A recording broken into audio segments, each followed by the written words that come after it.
What's up, everyone? Today's day 4 of phase 3 of the Live Hard program. I just completed my work day.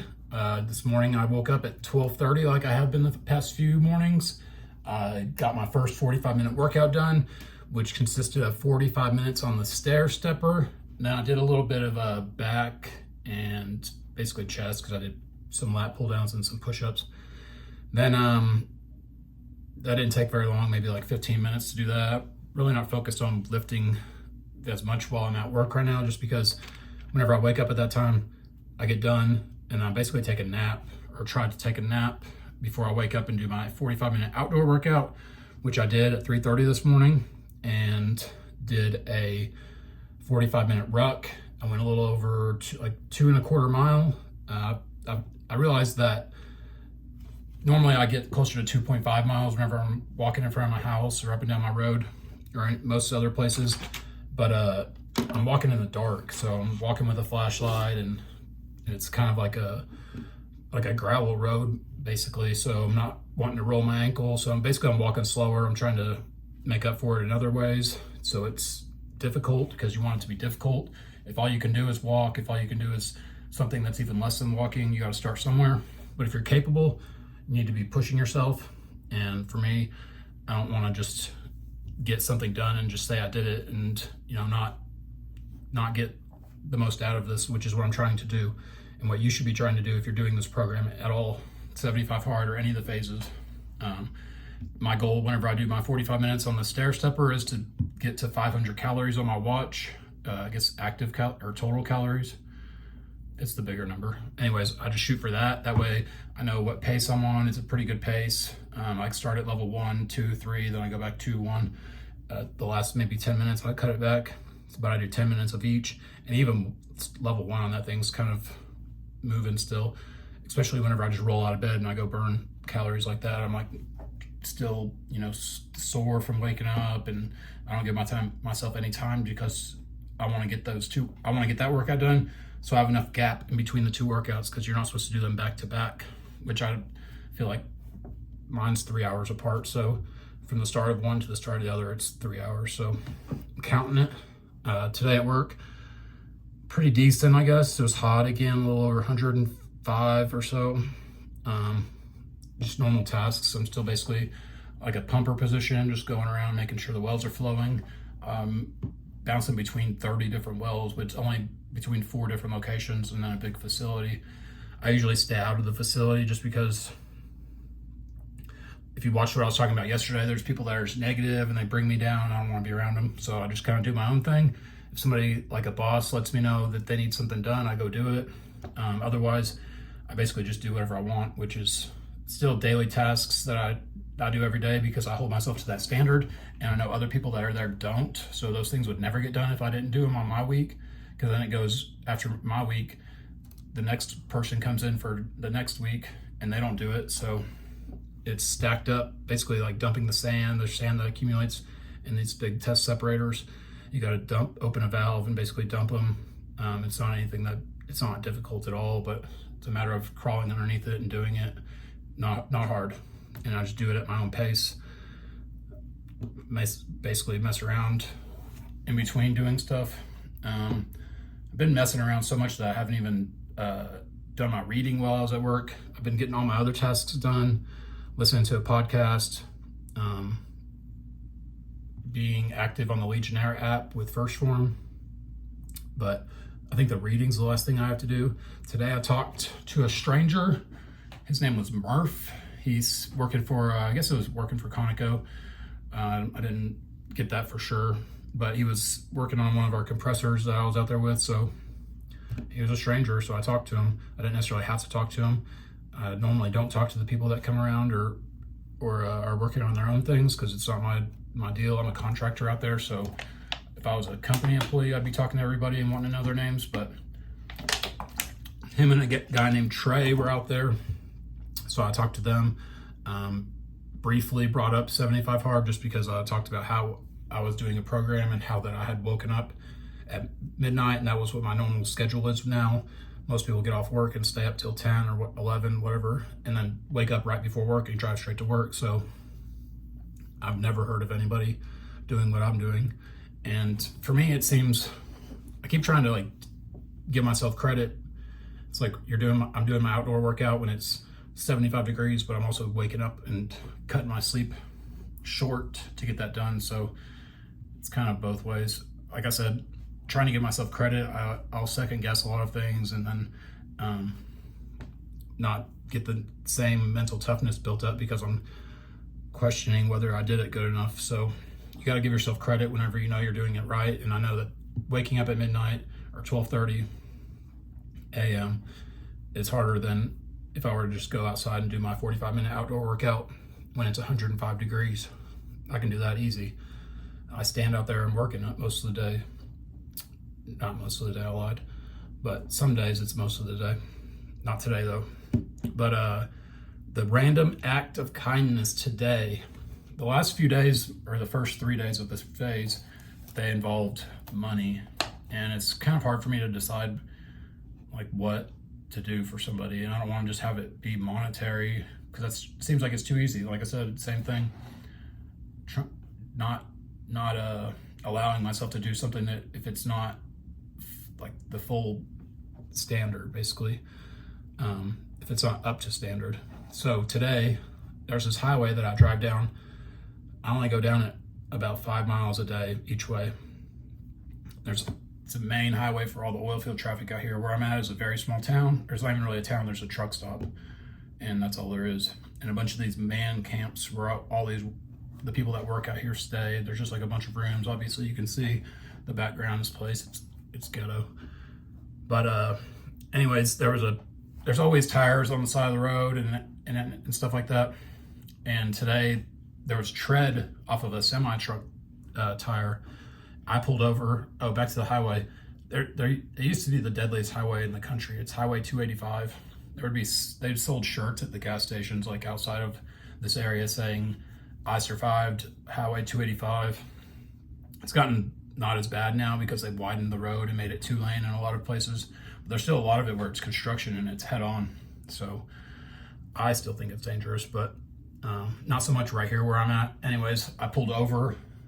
I wasn't in danger, so don't think that, but I've ran over one of those pieces of tread before and it popped my tire.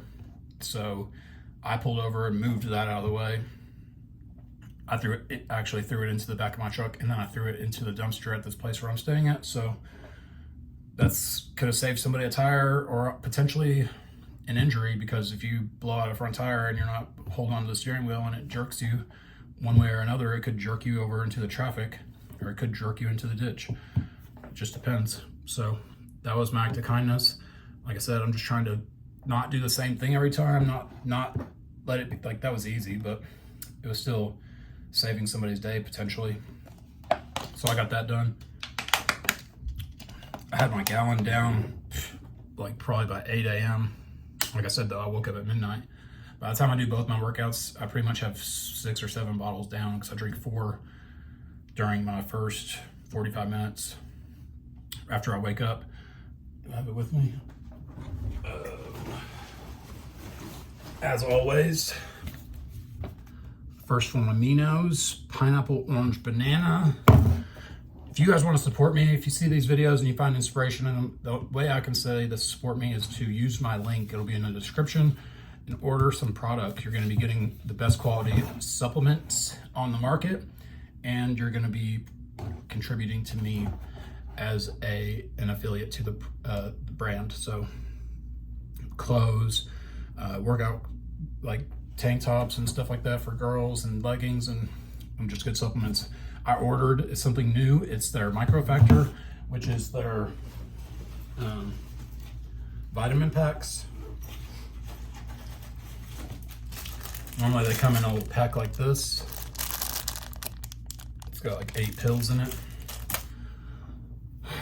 One a day of those. It has everything you need, but they came out with a lemonade brand, or a lemonade flavor powder. So I got Microfactor drink. It's at my house though. It just came in the other day, so I'm looking forward to getting that.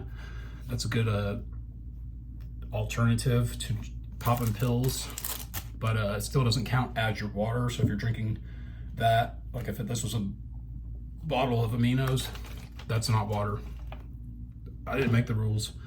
That's just what they are. So don't count it. Some people think that you can drink tea because it's mostly water.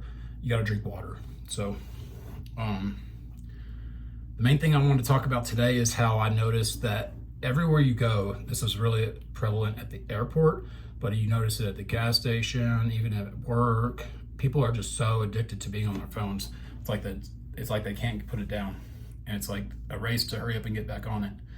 I find myself doing that at times where I'm watching a YouTube. It's usually watching YouTube.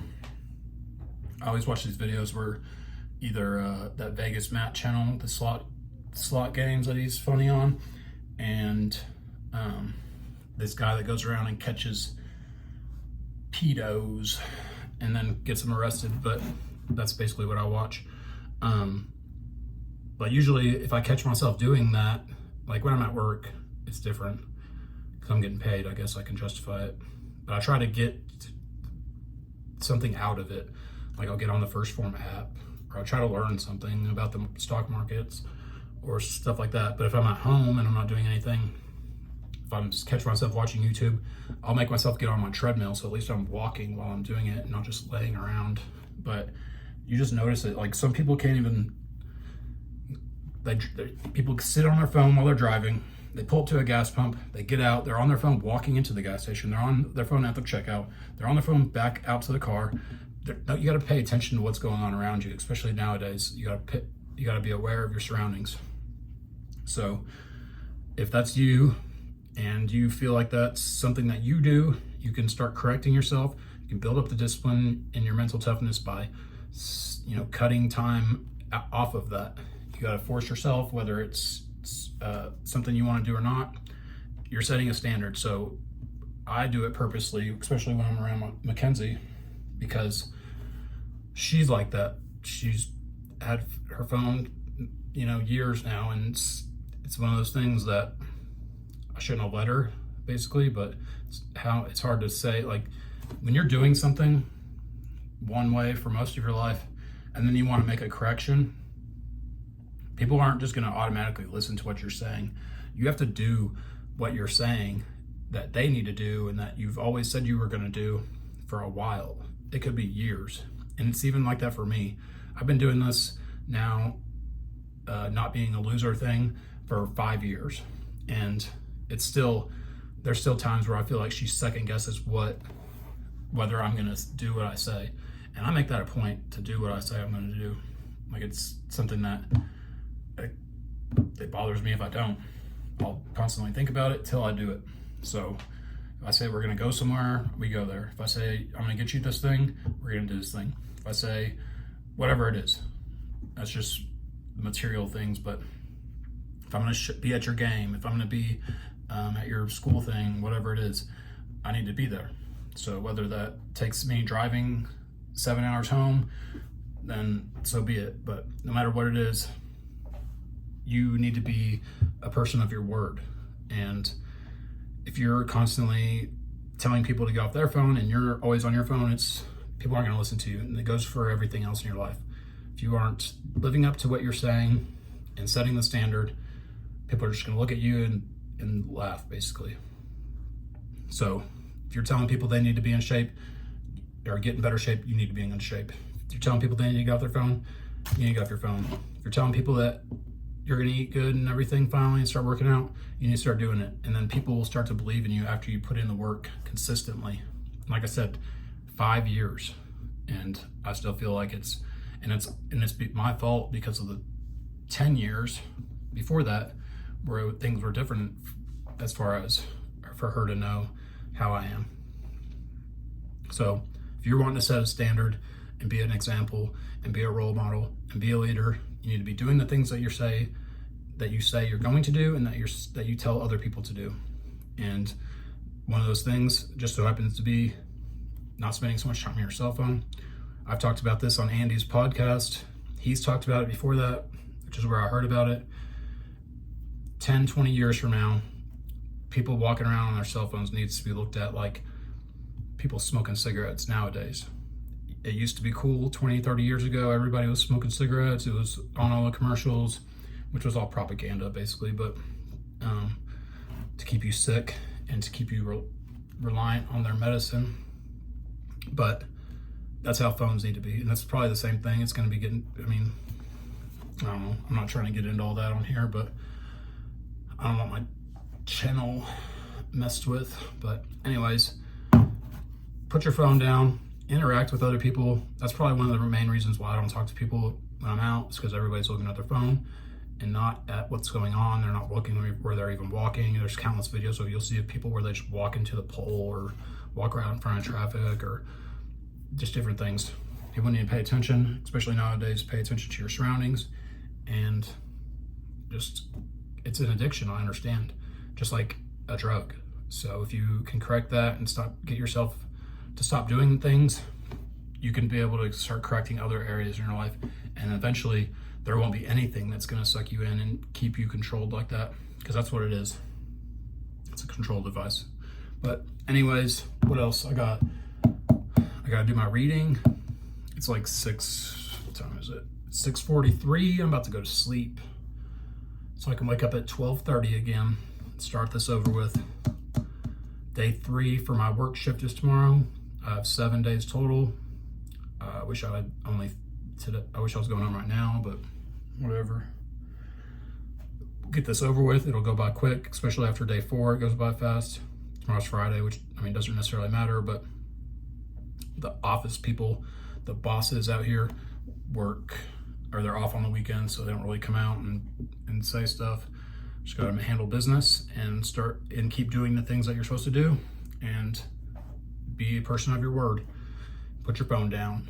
All right, I'll be back tomorrow for day 5. Peace.